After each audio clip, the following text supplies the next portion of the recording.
안녕하세요. 정치맘 콩이입니다. 오늘은 김건희 관련 의혹을 수사 중인 민중기 특별검사팀, 이른바 김건희 특검의 수사가 본격적인 속도로 확대되고 있다는 소식입니다. 민중기 특검팀은 최근 불법 허위 여론조사 공천거래 의혹과 관련해 국민의힘 윤상현, 김영선, 김상민 전 검사 등 주요 인사들의 주거지와 사무실 등 10여 곳을 압수수색했습니다. 이번 수사는 단순한 공천거래를 넘어 윤석열 전 대통령 부부의 공천 개입 의혹으로까지 번지고 있어 정치적 파장이 매우 큽니다.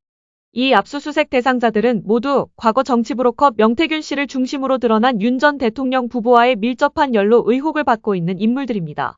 특검팀은 이번 압수수색을 기점으로 공천 개입 의혹에 대한 본격적인 수사에 착수한 것입니다. 민중기 특별검사가 이끄는 김건희 특검팀이 국민의힘 윤상현 의원을 상대로 압수수색에 착수했습니다. 특검팀은 오늘 윤석열 전 대통령 배우자 김건희 여사의 관련 의혹을 규명하는 과정에서 윤 의원 국회 사무실과 자택에 검사와 수사관을 보내 압수수색 영장을 집행한 것으로 알려졌습니다. 이 과정에서 윤 의원 사무실에서 문서 자료와 피신의 파일 등을 확보한 것으로 전해졌습니다. 특검팀은 윤 의원이 윤 전 대통령 부부의 2022년 국회의원 보궐선거 공천 개입 의혹에 관여돼 있다고 보고 압수수색을 기점으로 공천 개입 의혹 수사를 본격화할 전망입니다. 실제 윤 의원은 윤 전 대통령 부부의 2022년 국회의원 보궐선거 공천 개입 의혹에 직접 언급됐습니다. 앞서 공개된 통화 녹음 파일에 따르면 윤 전 대통령은 국민의힘 보궐선거 공천 발표 전날인 2022년 5월 9일 명태균 씨에게 내가 김영선이 경선 때부터 열심히 뛰었으니까 김영선이를 좀 해줘라 그랬는데 당에서 말이 많다며 윤상현 의원이 공관위원장이니까 내가 한 번 더 얘기하겠다고 말했습니다. 특검팀은 이 밖에도 김영선 전 국민의힘 의원의 경남 창원 자택과 김상민 전 부장검사의 자택 등도 압수수색하고 있습니다. 특히 윤상현은 2022년 국회의원 보궐선거 당시 국민의힘 공천관리위원장을 맡고 있었습니다. 바로 이 시기에 윤석열이 내가 김영선을 경선 때부터 도왔으니 공천 좀 해줘라는 녹취록이 공개되며 큰 논란을 일으킨 바 있죠. 김영선이 좀 해줘라 그랬는데 예. 뭐 이렇게 말이 많네. 하여튼 좀 부탁드리겠습니다. 하여튼 내가 뭐 말은 내가 좀 세게 했는데 네. 이게 뭐 누가 뭐 권한이 딱 누구한테 있는 그런 것도 아니고 내가 하여튼 처음에 딱 들고 왔을 때부터 야 여기는 김영선 해줘라 이랬다고. 김영선 진짜 열심히 했습니다. 거의 뭐 만 아니 명. 내가 저기다 얘기를 했잖아. 상현이한테 윤상현한테도 하고. 예. 근데 그러니까 아무래도 윤한홍 의원이 조금 불편한가 봐요. 윤한홍이가? 예. 왜냐면 본인이 좀 많이 불편해해요. 그래서 윤한홍 의원이 권성동 의원한테 얘기한 거고 다른 사람은 반대하는 사람이 없어요. 아니 뭐 권성동이는 나한테 뭐라는 얘기를 안 하고 네. 윤한홍이도 특별히 나한테 뭐라 안 하던데. 김영선이 그냥 사선의원에다가 뭐 경선 때도 열심히 뛰었는데 좀 해주지 뭘 그러냐. 내가 예. 상현이한테 내가 한 번 더 얘기를 할게. 걔가 공관위원장이니까. 제가 진짜 평생 은혜 잊지 않겠습니다, 대통령. 그래. 오케이. 예. 예, 사모님. 제가 있는데 애들이 거의 믿는데 할 수 있어. 윤상현한테는 조용. 아니, 저기 뭐지, 당선자가요? 예. 여보세요? 네네.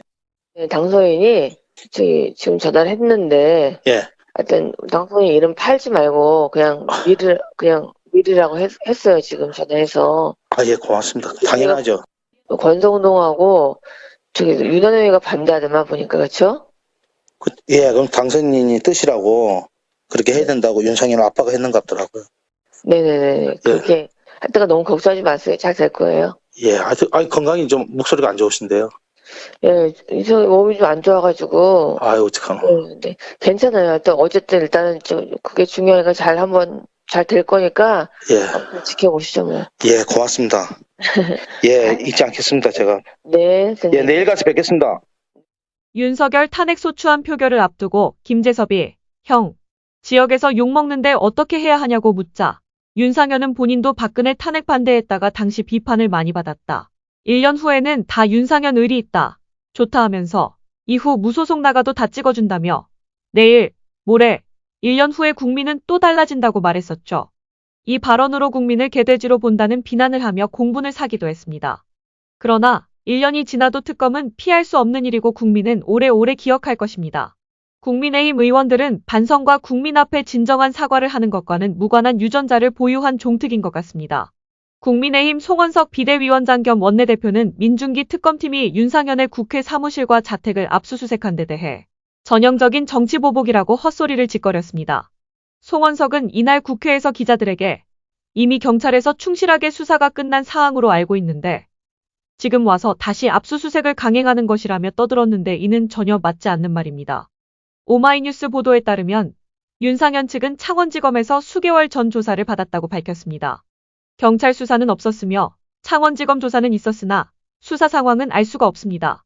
송원석 위원장이 언급한 경찰 수사가 이미 완료됐다는 발언은 사실 확인이 되지 않는 주장입니다. 공천 개입 사건의 압수수색도 한 번 없이 조사만 받는 것이 과연 충분하고 충실한 조사였나요? 송원석은 특검을 정치보복으로 몰아가기 위해 여론을 이용하려 하겠지만 특검을 정치보복이라고 생각하는 사람이 몇이나 될까요? 김건희 특검법은 4번 거부권을 행사했고 이후 김건희, 명태균 특검법까지 포함하면 총 5번 거부권을 행사했습니다. 대법원장 추천 방식 등 절차적 보완이 충분하지 않다. 검찰이나 공수처 수사와의 중복, 보충성에 문제가 있다는 등 여러 핑계를 대며 김건희 특검을 거부했고 핑계는 여러 가지였지만 결국 김건희 특검은 받을 수 없다는 것이었습니다. 그리고 민주당은 더 센 특검이 찾아올 거라고 했었죠. 아내의 불법을 권력을 이용해 꾸역꾸역 감추려고 했지만 윤석열과 김건희의 결말은 비참할 것이고 다 자업자득이라고 생각합니다. 박찬대 의원은 8일 민중기 특검팀의 국민의힘 윤상현 의원 사무실 압수수색과 관련해 차후 혐의가 밝혀져 국회에 체포동의안이 넘어오면 즉시 통과되도록 하겠다고 말했습니다. 법사위원회 여당 간사인 김용민 의원도 매불쇼에 출연해 현역 의원은 불체포 특권이 있지 않나라며 체포동의안을 국회로 보내달라고 말했습니다. 김용민 의원은 국민의힘은 예전에 불체포 특권을 포기하겠다고 서명까지 했다며 오는 족족 동의해줄 테니 다 보내달라고 했습니다. 국회의원 체포동의안 가결 요건은 과반 출석의 출석의원 과반 찬성이면 됩니다. 진실은 송곳과 같아 아무리 감추려 해도 결국 드러나게 되어 있습니다. 윤석열과 김건희가 아무리 감추려 해도 진실은 드러나게 되어 있습니다. 송곳은 천을 찌르고 나오고 진실은 거짓을 짓고 나옵니다. 지금 드러나는 이 하나하나의 사실들, 그 끝엔 진실이라는 이름의 칼날이 그동안 진실을 은폐하고 동조해온 당신들을 정조준하고 있다는 걸 기억하길 바랍니다. 뭐 상현이 이름은 맞아. 우리가 다 아니 그냥 녹취에 들어가 버리니까 상현이 이름은 깔방이죠. 뭐. 이거는 뭐 압수수색 안 할 수가 이거 안 없지. 되지. 예. 상현이 저희가 이제 특검에 하나 분명하게 좀 말씀드리고 싶은 게요. 이제 압수수색 이후에 증거들이 나오면 체포 혹은 구속영장 청구도 할 건데 현역 의원들은 그 불체포 특권이 있지 않습니까? 네. 체포 동의안 국회로 보내주시죠. 보내주시는 족족 동의해서 다시 대통령 국회에다 다 보내십시오. 족적. 국민의힘은 예전에 다 서명까지 했어요. 자기 불체포 특권 포기하겠다. 포기하겠다. 맞아. 다 포기해놨기 때문에 오늘 족족 동의해줄 테니까 다 보내십시오. 아니 근데 이거는 우리 뭐 의원님이 뭐 이 사람들 미워서 그런 게 아니야. 범죄 혐의가 혐의가 있으면- 너무 그럼요. 짙잖아. 네. 근데 이거를 만약에 동의를 안 해? 음. 그러면 민주당 욕 먹어야지. 아, 그럼